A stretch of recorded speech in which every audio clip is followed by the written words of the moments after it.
Recording by Ambrose. A Strange Goldfield by Boothby. Of course, 9 out of every 10 intelligent persons will refuse to believe that there could be a grain of truth in the story I am now going to tell you.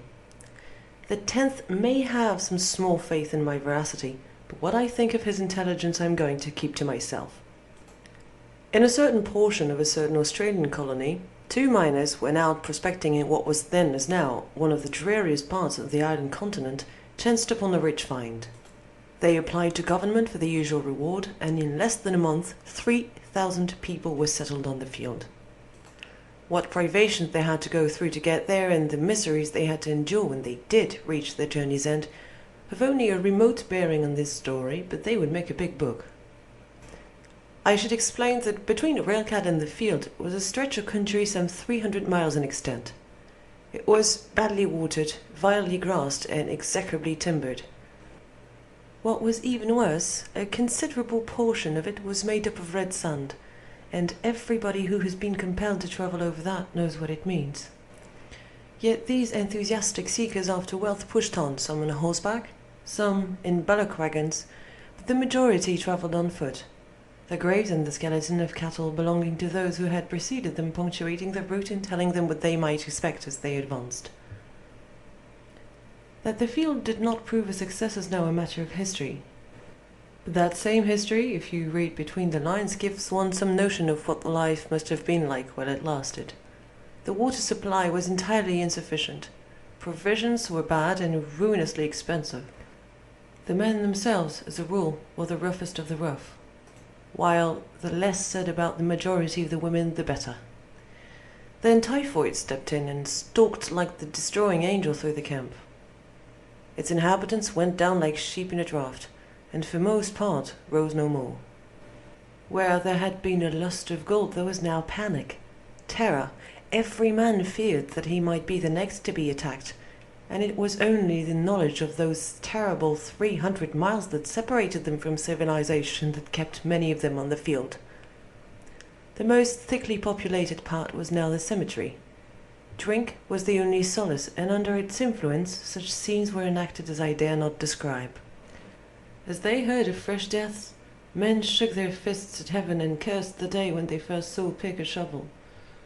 Some, bolder than the rest, cleared out just as they stood. A few eventually reached civilization, others perished in the desert. At last the field was declared abandoned, and the dead were left to take their last long sleep undisturbed by the clank of windlass or the blow of pick. It would take too long to tell all the different reasons that combined to draw me out into that most distressful country. Let it suffice that our party consisted of a young Englishman named Spicer, a wily old Australian bushman named Matthews, and myself. We were better off than the unfortunate miners, inasmuch as we were travelling with camels, and our outfit was as perfect as money and experience could make them. The man who travels in any other fashion in the country is neither more nor less than a madman. For a month past we have been having a fairly rough time of it, and were then on our way south when we had reason to believe rain had fallen, and in consequence grass was plentiful. It was towards evening when we came out of a gully in the ranges and had our first view of the deserted camp. We had no idea of its existence, and for this reason we pulled up our animals and stared at it in complete surprise. Then we pushed on again, wondering what on earth place we had chanced upon. "This is all right," said Spicer with a chuckle. "We're in luck. Grog shanties and stores, a bath, and perhaps girls." I shook my head. "I can't make it out. What's it doing out here?" Matthews was looking at it under his hand, and as I knew that he had been out in this direction on a previous occasion, I asked his opinion. "It beats me," he replied.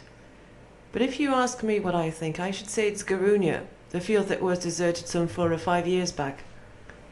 "Look here," cried Spicer, who was riding a bit on our left. "What are all these things? Graves, as I'm a living man. Here, let's get out of this. There are hundreds of them, and before I know where I am, old Polyphemus here will be on his nose." What he said was correct. The ground over which we were riding was literally bestrewn with graves, some of which had rough, tumble-down headboards, others being destitute of all adornment. We turned away and moved on over safer ground in the direction of the field itself. Such a pitiful sight I never want to see again. The tents and huts and numerous cases were still standing, while the claims gaped at us on every side like new-made graves. A bullock dray, weather-worn but still in excellent condition, stood in the main street outside a grog shanty, whose signboard, strange incongruity, bore the name of the Killarney Hotel. Nothing would suit Spicer but that he must dismount and go in to explore. He was not long away, and when he returned it was with a face as white as a sheet of paper. "You never saw such a place," he almost whispered. "All I want to do is to get out of it. There's a skeleton on the floor in the back room with an empty rum bottle alongside it." He mounted, and when his beast was on its feet once more, we went on our way. None of us was sorry when we had left the last claim behind us. 50 miles from the field the country begins to rise again. There's also a curious cliff away to the left, and as it looked like being a likely place to find water, we resolved to camp there. We were within 100 yards or so of this cliff when an exclamation from Spicer attracted my attention. "Look!" he cried. "What's that?" I followed the direction in which he was pointing, and to my surprise saw the figure of a man running as if for his life among the rocks. I have said the figure of a man, but as a matter of fact, had there been baboons in the Australian bush, I should have been inclined to have taken him for one. "This is a day of surprises," I said. "Who can the fellow be, and what makes him act like that?" We still continued to watch him as he proceeded on his erratic course along the base of the cliff. Then he suddenly disappeared. "Let's get on to camp," I said, "and then we'll go after him and endeavour to settle matters a bit." Having selected a place, we off-saddled and prepared our camp. By this time it was nearly dark, and it was very evident that if we wanted to discover the man we had seen, it would be wise not to postpone the search too long. We accordingly strolled off in the direction he had taken, keeping a sharp lookout for any sight of him. Our search, however, was not successful. The fellow had disappeared without leaving a trace of his whereabouts behind him, and yet we were all certain that we had seen him. At length we returned to our camp for supper, completely mystified.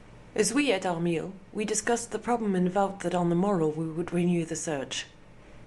Then the full moon rose over the cliff, and the plain immediately became well nigh as bright as day. I had lit my pipe and was stretching myself out upon my blankets, when something induced me to look across at a big rock some half-dozen paces from the fire. Peering round it, and evidently taking an absorbing interest in our doings, was the most extraordinary figure I have ever beheld. Shouting something to my companions, I sprang to my feet and dashed across at him. He saw me and fled. Old as he apparently was, he could run like a jackrabbit, and though I have the reputation of being fairly quick on my feet, I found that I had all my work cut out to catch him. Indeed, I am rather doubtful as to whether I should have done so at all, had he not tripped and measured his length on the ground. Before he could get up, I was on him.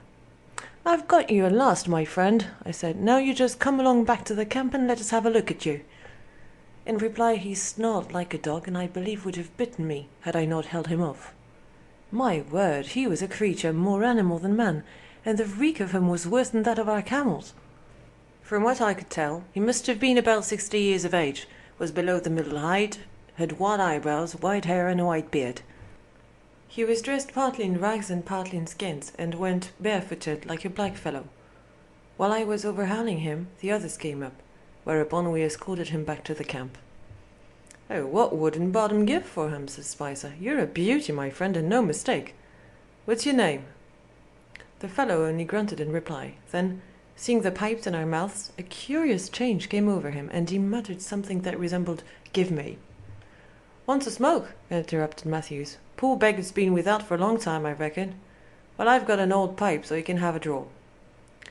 He procured one from his pack saddle, filled it, and handed it to the man, who snatched it greedily and began to puff away at it. "How long have you been out here?" I asked, when he had squatted himself down alongside the fire. "Don't know," he answered, this time plainly enough. "Can't you get back?" continued Matthews, who knew the nature of the country on the other side. "Don't want to," was the other's laconic reply. "Stay here." I heard Spicer mutter, "Mad as a March hare." We then tried to get out of him where he hailed from, but he had either forgotten or didn't understand. Next, we inquired how he managed to live. To this he answered readily enough, "Carnies." Now the carny is a lizard of the iguana type, and eaten raw would be by no means an appetizing dish. Then came the question that gives me my reason for telling this story. It was Spicer who put it. "You must have a lonely time of it out here," said the latter. "How did you manage for company?" "There is the field," he said. "As sociable a field as you'd find." "But the field's deserted, man," I put in, "and has been for years." The old fellow shook his head. "As sociable a field as you ever saw," he repeated. "There's Sailor Dick and Frisco, Dick Johnson, Cockney Jim, and 100 of them. They're taking it out powerful rich on the Golden South, so I heard when I was down at the Killarney a while back." It was plain to us all that the old man was, as Spicer had said, as mad as a hatter. For some minutes he rumbled on about the field, talking rationally enough, I must confess. That is to say, it would have seemed rational enough if we hadn't known the true facts of the case. At last he got on to his feet, saying, "Well, I must be going. They'll be expecting me. It's my shift on with Cockney Jim." "But you don't work at night?" growled Matthews from the other side of the fire. "We work always," the other replied. "If you don't believe me, come and see for yourselves." "I wouldn't go back to that place for anything," said Spicer. But I must confess that my curiosity had been aroused, and I determined to go, if only to see what this strange creature did when we got there. Matthew decided to accompany me, and not wishing to be left alone, Spicer at length agreed to do the same. Without looking round, the old fellow led the way across the plain towards the field. Of all the nocturnal excursions I've made in my life, that was certainly the most uncanny. Not once did our guide turn his head, but pushed on at a pace that gave us some trouble to keep up with him. It was only when we came to the first claim that he paused. "Listen," he said, "and you can hear the camp at work. Then you'll believe me." We did listen, and as I live, we could distinctly hear the rattling of sluice boxes and cradles, the groaning of windlasses, in fact, the noise you hear on a Goldfield at the busiest hour of the day. We moved a little closer, and believe me or not, I swear to you I could see the shadowy forms of men moving about in that ghostly moonlight. Meanwhile, the wind sighed across the plain, flapping what remained of the old tents, and giving an additional touch of horror to the general desolation. I could hear Spicer's teeth chattering behind me, and for my own part I felt as if my blood were turning to ice. "That's the claim, the Golden South awaiteth right there," said the old man, "and if you will come along with me, I'll introduce you to my mates." But this was an honor we declined, and without hesitation. I wouldn't have gone any further among those tents for the wealth of all the Indies. "I've had enough of this," said Spicer, and I can tell you I hardly recognized his voice. "Let's get back to camp." By this time our guide had left us, and was making his way in the direction he had indicated. We could plainly hear him addressing imaginary people as we marched along. As for ourselves, we turned about and hurried back to our camp as fast as we could go. Once there, the grog bottle was produced, and never did 3 men stand more in need of stimulants. Then we set to work to find some explanation of what we had seen or had fancied we saw, but it was impossible.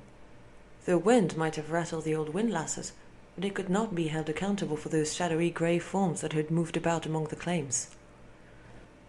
"I give it up," said Spicer at last. "I know that I never want to see it again. What's more, I vote that we clear out of here tomorrow morning." We all agreed, and then retired to our blankets, but for my part I do not mind confessing I scarcely slept a wink all night. The thought that that hideous old man might be hanging about the camp would alone be sufficient for that. Next morning, as soon as it was light, we breakfasted, but before we broke camp, Matthews and I set off along the cliff in an attempt to discover our acquaintance of the previous evening. Though, however, we searched high and low for upwards of an hour, no success rewarded us. By mutual consent, we resolved not to look for him on the field. When we returned to Spicer, we placed such tobacco and stores as we could spare under the shadow of the big rock, where the mystery would be likely to see them, then mounted our camels and resumed our journey, heartily glad to be on our way once more. Goldfield is a place I never desire to visit again. I don't like its population. End of A Strange Goldfield.